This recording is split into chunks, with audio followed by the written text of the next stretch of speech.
Sejak lama Indonesia memiliki banyak sekali gereja besar, gereja-gereja dengan jumlah jemaat di atas 1.000 orang, 2.000 orang, 3.000 orang, ada di mana-mana.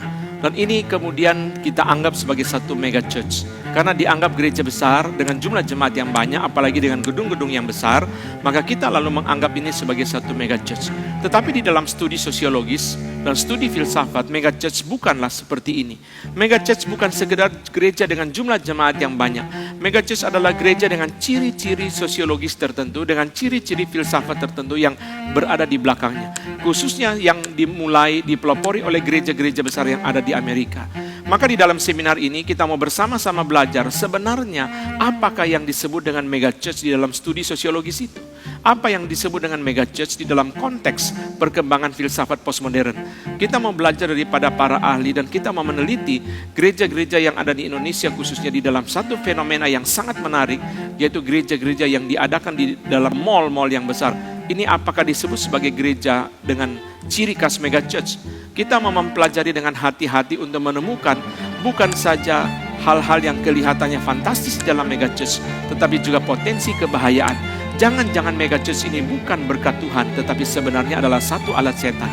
Saya mengundang jemaat sekalian untuk bersama-sama belajar, dan kita juga mau menemukan prinsip firman Tuhan yang memelihara gereja kita daripada kejatuhan ke dalam sesuatu fenomena yang namanya mega church. Kita jangan senang dengan gereja yang besar, kita jangan senang dengan gedung yang besar, kita jangan senang dengan semua fenomena yang fantastis ini, kalau kemudian gereja tidak betul-betul sesuai secara esensi dengan firman Tuhan. Pendeta Stephen Tong sendiri yang membangun begitu banyak gedung gereja besar, Pak Tong sendiri sering mengatakan bahwa gedung gereja adalah berkat yang paling kecil di dalam satu gereja. Karena itu kita mau menemukan apa sebenarnya berkat yang paling esensial di dalam satu gereja.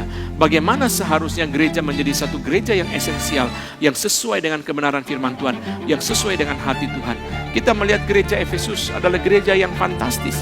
Kalau kita membaca Wahyu pasal yang kedua, dikatakan di situ gereja yang setia ajarannya, gereja yang setia pelayanannya, gereja yang setia pengorbanannya. Tetapi Tuhan Yesus mencela mereka karena mereka kehilangan kasih mula-mula. Lalu kalau gereja Efesus sudah begitu bagus doktrinnya, begitu bagus pelayanannya, begitu bagus pengorbanannya, itu pun saja masih dianggap sebagai gereja yang jatuh. Bagaimana dengan gereja kita zaman sekarang? Bagaimana dengan mega church? Dengan gereja besar, dengan gereja yang berada di dalam mall, gereja yang berbentuk seperti mall. Apakah ini gereja yang berkenan kepada Tuhan? Mari kita bersama-sama belajar melalui seminar ini. Mega church, berkat Tuhan atau alat setan? Satu studi sosiologis, historis dan teologis tentang fenomena gereja mall di dalam era postmodern. Tuhan